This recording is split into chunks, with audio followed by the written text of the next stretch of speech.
అవ్వడానికి ఇదే ఫేస్తో సౌత్లో ఈయన ప్రమోట్ చేస్తారు మోదీ గారు, ఇంక పవన్కి తిరుగులేదు అని. అంటే ఇప్పుడు పవన్ కళ్యాణ్ ప్రచారం చేయని సీట్లకి ఓడిపోయింది బీజేపీ ఎన్డీఏ. ఇప్పుడు ఆ కంపారిజన్ ఉంటే, డేటా ఉంటే ఓకే, మనం కంక్లూడ్ చేయొచ్చు. పవన్ కళ్యాణ్ ప్రచారం చేసిన చోట్ల గెలిచింది. ప్రచారం ఎన్ని సీట్లను చేశారు, అందులో స్ట్రైక్ రేట్ ఎంత, గెలిచిన ఎన్ని, ఎంత పర్సెంట్ గెలిచారు. పవన్ కళ్యాణ్ ప్రచారం చేయని సీట్లు చాలా ఎక్కువ ఉంటాయి కదా, మరి అక్కడ ఓడిపోతే మీ ఆర్గ్యుమెంట్ కరెక్ట్ అవుతుంది. మహారాష్ట్రలో మోడీ గెలిస్తే అది పవన్ కళ్యాణ్ విజయం అంటే మనం అది ఎప్పుడు ట్రంప్ మోడీ వల్లనే ట్రంప్ గెలిచిందన్నట్టే ఉంటుంది. ఇప్పుడు అందువల్ల పవన్ కళ్యాణ్ డెఫినెట్గా యూటిలిటీ ఉంటుంది. పవన్ కళ్యాణ్ ప్రచారం లాభమనే బీజేపీ ఆహ్వానించింది. లాభం లేకపోతే ఎందుకు పవన్ కళ్యాణ్ పిలుస్తుంది, పనిలేక పిలుస్తుందా? కానీ మహారాష్ట్ర ఎన్నికల్లో రేవంత్ రెడ్డికి పవన్ కళ్యాణ్ మధ్య జరగలేదు. రేవంత్ వర్సెస్ పవన్ కళ్యాణ్ జరగలేదు కదా. రేవంత్ వర్సెస్ పవన్ కళ్యాణ్ జరిగినాయి తెలంగాణ అసెంబ్లీ ఎలక్షన్ 2023లా. మరి ఇక్కడ అసెంబ్లీ ఎన్నికలు జనసేన ప్రభావం చూపెట్టలేదు కదా. అందువల్ల రేవంత్ రెడ్డి కాంగ్రెస్ పార్టీ మహావికాస్ అగాది ప్రచారంగా ఆయన వెళ్ళాడు, బీజేపీ మహాయుతి ప్రచారానికి పవన్ కళ్యాణ్ వెళ్ళాడు. వాళ్ళిద్దరి మధ్య కంపారిజనే సంబంధం లేదు, పోటీ వాళ్ళిద్దరికి సంబంధం లేదు.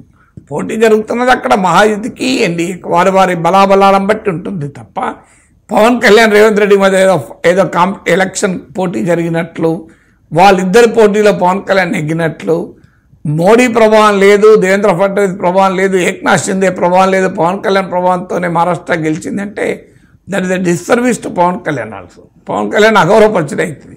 పవన్ కళ్యాణ్ బలం పవన్ కళ్యాణ్కి ఉంది. ఇంకా ఓవర్గా ఎగ్జాగరేట్ చేస్తే కామెంటేటర్ వల్ల క్రికెట్ మ్యాచ్ గెలిచినట్టు ఉంటుంది. So Pawan Kalyan is a contributing factor. అంటే ఎంత అనేది ఎవరము ఖచ్చితంగా చెప్పలేం. బట్ డెఫినెట్గా పవన్ కళ్యాణ్ ప్రచారం చేయకపోయినా బీజేపీ గెలిచేది. ప్రచారం చేయని సీట్లలో కూడా బీజేపీ గెలిచింది కదా. సో అందువల్ల పవన్ కళ్యాణ్ ఫ్యాక్టర్ అనేది మేజర్ ఫ్యాక్టరే కాదు. ఇప్పుడు ఓడిపోయి ఉంటే పవన్ కళ్యాణ్ వల్ల ఓడిపోయిందని చెప్తామా? ఓడిపోయినా పవన్ కళ్యాణ్ బ్లేమ్ చేయలేము. అనేక శక్తులు ఎన్నికల ప్రచారంలో పాల్గొన్నాయి, అందులో పవన్ కళ్యాణ్ ఎవరు? డెఫినెట్గా పవన్ కళ్యాణ్ ఉన్న ఇమేజ్ ఇది ఎన్డీఏకి అసెట్, దాంట్లో డిస్ప్యూట్ లేదు. ఆయన ఆంధ్రప్రదేశ్ దాటి కూడా ఉంది. కానీ ఆంధ్రప్రదేశ్ దాటి ఎలక్టోరల్గా ఏ రకం ప్రభావం చూపెడతారన్నది మాత్రం ఇంతవరకు ఎస్టాబ్లిష్ ఎక్కడ కాలే. ఏదన్నా తెలుగు వాళ్ళు ఉన్న చోటనే కదా పవన్ కళ్యాణ్ ప్రభావం, తెలుగు వాళ్ళు లేని చోట పవన్ కళ్యాణ్ ప్రభావం అయితే చూపెట్టలేడు కదా. సో అందువల్ల అండర్మైన్ చేయడం కాదు పవన్ కళ్యాణ్, కానీ ఓవర్ ఎగ్జాగరేట్ చేసి క్లెయిమ్ చేసుకుంటే అది రాంగ్ మీనింగ్ కూడా వస్తుంది. ఓకే, అంటే సౌత్లో ఈ ఫేస్ తోటి బీజేపీ ఫ్యూచర్లో వెళ్ళే అవకాశం ఉంటుందంటారా? ఫస్ట్ పవన్ కళ్యాణ్ బీజేపీ నాయకుడు కాదు, జనసేన ఆంధ్రప్రదేశ్ తెలంగాణ దాటెక్కడ లేదు, తెలంగాణలోనే ప్రభావం చూపలేదు. సో అందువల్ల మీకు సౌత్లో బీజేపీకి బలమైన కర్ణాటక లాంటి స్టేట్ ఉంది, తెలంగాణ లాంటి స్టేట్ ఉంది. సో తెలంగాణలో ఉన్న లీడర్షిప్ ఉంది. తమిళనాడులో కూడా పార్టీకి ఈ మధ్య 11% ఓటింగ్ దాకా వచ్చింది. అందువల్ల మనము పవన్ కళ్యాణ్తోనే బీజేపీ ఎన్డీఏకి సౌత్ ఇండియా ఫేస్గా పవన్ కళ్యాణ్ ఉంటాడు, దానికి ప్రాతిపదిక లేదు కదా.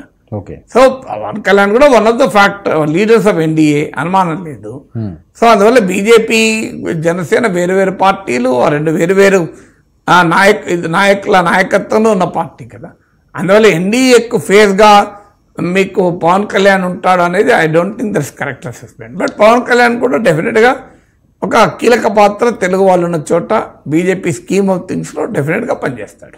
సార్, ఆంధ్రప్రదేశ్కి ఏమైనా దీనివల్ల ఎఫెక్ట్ ఉంటుందని మహారాష్ట్ర విజయానికి సంబంధించి? ఎందుకంటే కొంతమంది పార్లమెంట్ సభ్యులు కూడా ఇప్పుడు ఎన్డీఏలో కలిసే అవకాశం ఉంటుందని ఎక్కువగా వినిపిస్తున్నది. మన అవసరం కూడా లేకపోవచ్చేమో ఆంధ్రప్రదేశ్ అవసరం ఫ్యూచర్లో మోదీ గారి వ్యూహంలో భాగంగా అని.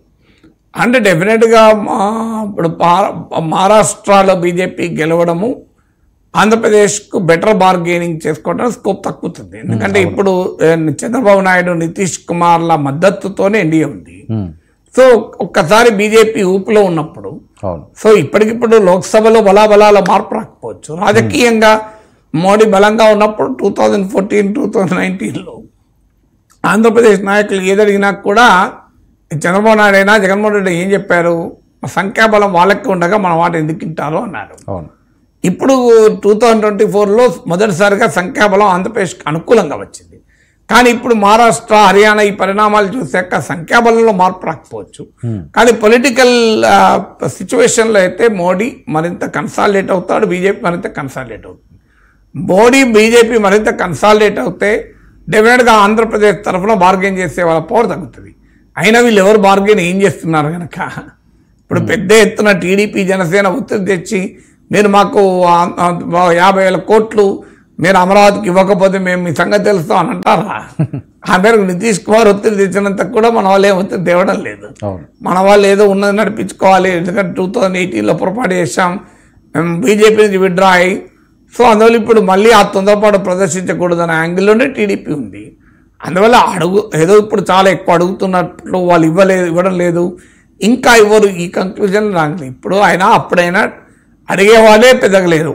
అడిగింది ఇప్పుడు అడిగితే క్యాపిటల్ సిటీకి 15,000 కోట్ల లోన్ రూపాయలు ఎందుకు వస్తుంది? అందువల్ల ఆంధ్రప్రదేశ్ మహారాష్ట్ర ఎన్నికల్లో బీజేపీ మోడీ గెలవడం ఆ రకంగా మోడీ మరింత కన్సాలిడేట్ అవ్వడానికి, ఆ మోడీ వల్నరబిలిటీ తగ్గడానికి ఉపయోగపడుతుంది. అదే ఆంధ్రప్రదేశ్కి ఆ రకంగా నష్టం. కానీ ఇక ఆంధ్రప్రదేశ్ రాజకీయాలపైన ప్రత్యక్ష ప్రభావం ఉంటుందా అంటే తెలంగాణ ఎన్నికల ప్రభావమే ఆంధ్రప్రదేశ్లో లేకుండే. తెలంగాణలో కాంగ్రెస్ పార్టీ విజయం సాధించిన, ఆంధ్రప్రదేశ్లో 1% ఓటింగ్ కూడా రాలేదు. మేము దాన్ని ఏం చెప్తాం మనం? సో అందువల్ల మన దేశంలో ఒక రాష్ట్రానికి మరో రాష్ట్రానికి సంబంధమే ఉండదు. మన వాళ్ళు కోయిన్సిడెన్స్ లాగుతుంటారు. కర్ణాటకలో కాంగ్రెస్ గెలిచింది, తెలంగాణ కాంగ్రెస్ గెలిచింది, కర్ణాటక వాళ్ళనే. కర్ణాటక ఆంధ్రప్రదేశ్ కూడా బార్డరే, మరి తెలంగాణకు ఒక్కదానికైనా బార్డర్ కర్ణాటక. సో మన ఆంధ్రప్రదేశ్ కూడా బార్డరే కదా, మన ఆంధ్రప్రదేశ్ ఎందుకు గెలవలే? సో అందువల్ల మన దేశ రాజకీయాలు ఒక స్టేట్కు మరో స్టేట్కి అసలు పోలికే ఉండదు. స్టేట్ మారిపోతూ ఉంటుంది కదా. అందువల్ల ఆంధ్రప్రదేశ్ రాజకీయాలపైన ప్రత్యక్ష ప్రభావం ఉంటుంది అని నేను అనుకోను. కానీ డెఫినెట్గా మోడీ బలపడతాడు, అసెట్ చేసుకుంటాడు కనుక ఆంధ్రప్రదేశ్ బార్గెన్ చేసే కెపాసిటీ అయితే కోల్పోతుంది. సార్, ప్రధానంగా ఏదైతే విజయాలు